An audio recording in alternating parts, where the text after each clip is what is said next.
कई बार हमें लगता है ना कि किसी भी रिश्ते को निभाने के लिए बस प्यार होना चाहिए। सिर्फ प्यार मिल जाए तो सब ठीक हो जाएगा। पर सच कहूं तो ऐसा बिल्कुल नहीं है। रियलिटी थोड़ी अलग होती है। आज हम रिलेशनशिप एक्सपर्ट मैथ्यू हसी के एक बेहद शानदार और डीप फ्रेमवर्क को समझने वाले हैं। ये मटेरियल हमें बताएगा कि रिश्तों की असली सच्चाई क्या है और क्यों सिर्फ प्यार कभी भी काफी नहीं होता। चलिए इस डीप डाइव की शुरुआत करते हैं। आज के इस डिस्कशन में हमारा रोड मैप कुछ इस तरह का होने वाला है।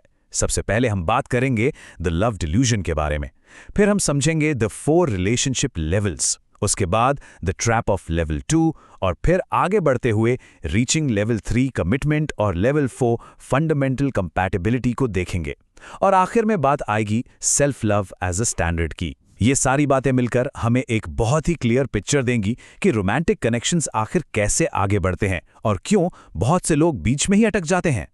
तो चलिए सबसे पहले हिस्से पर आते हैं, द लव डिल्यूजन, यानी ये मानना कि सिर्फ प्यार ही काफी है, एक बहुत बड़ा भ्रम है।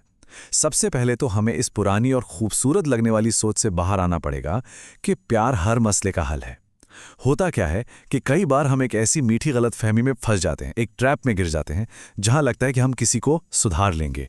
अगर कोई हमारे एक्सपेक्टेशंस पर खरा नहीं उतर रहा तो हम सोचते हैं कि बस थोड़ा प्यार और देंगे तो वो बदल जाएगा। पर सच जानिए, ये बहुत ही खतरनाक भ्रम है। ये बात कितनी सटीक है ना, जरा खुद पर ध्यान दीजिए। हमें अपनी ही कोई छोटी सी आदत बदलने में कितनी मेहनत लगती है। जब खुद को बदलना इतना मुश्किल है तो ये सोचना कितनी बड़ी बेवकूफ़ी है कि हम किसी और को पूरी तरह बदल कर रख देंगे। इसे एक तरह से हम वन डे विगर या एक दिन सब ठीक हो जाएगा वाली शर्त कह सकते हैं, जिसमें लोग अपना कीमती समय और अपनी एनर्जी सिर्फ इस उम्मीद में दांव पर लगा देते हैं कि उनका पार्टनर एक दिन मिराक्युलसली उनके हिसाब से बदल जाएगा, जो कि रियलिटी में शायद ही कभी होता है।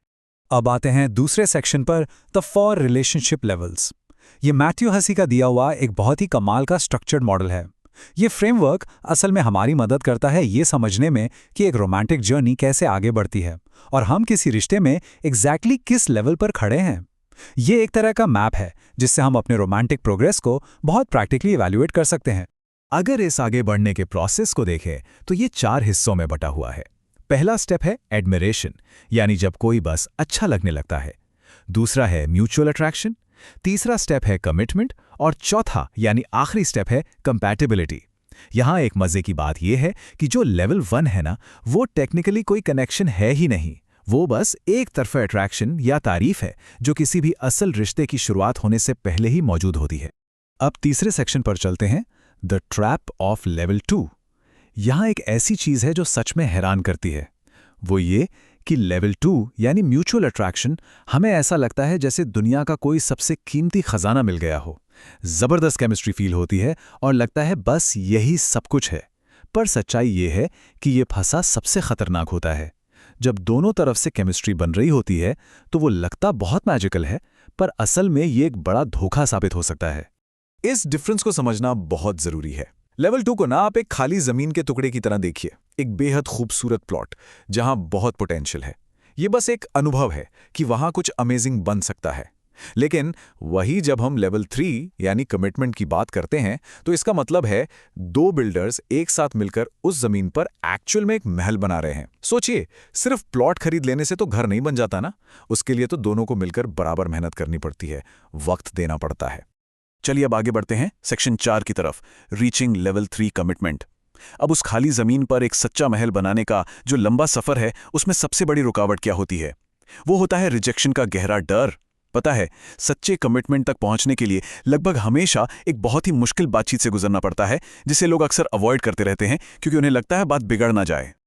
अब ये सवाल कितना बड़ा और कितना जरूरी है कि हमें आखिर पता कैसे चलेगा कि हम सच में लेवल 3 में हैं या नहीं। ये सवाल दरअसल उस ट्रेजेडी को हाईलाइट करता है जहां कई बार एक सिचुएशन बिल्कुल लिम्बो में चली जाती है। लोग सालों साल बस ये सोचकर बिता देते हैं कि भाई साहब, हमारी आपस में केमिस्ट्री इतनी कमाल की है तो इसका मतलब क्लियरली कमिटमेंट तो हो गई ना। पर यही सबसे बड़ी गलती है। बिना डायरेक्टली बात किए केमिस्ट्री को ऑटोमेटिक कमिटमेंट मान लेना सिर्फ सालों की बर्बादी है।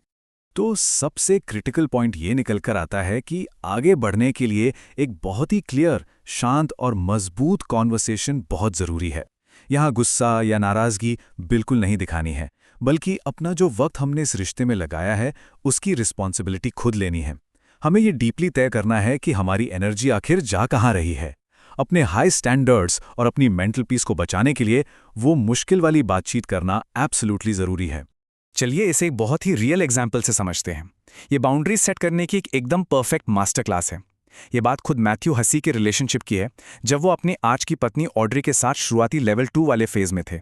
उस वक्त मैथ्यू उनसे धीरे धीरे दूर जाने लगे थे, मैसेजेस और कॉल्स कम होने लगे थे। कुछ दिन बाद जब मैथ्यू का अचानक से एक टेक्स्ट आया तो ऑड्री ने जो जवाब दिया वो इस बात का एक शानदार एग्जाम्पल है कि बिना ड्रामा किए अपनी बाउंड्रीज कैसे तय की जाती हैं।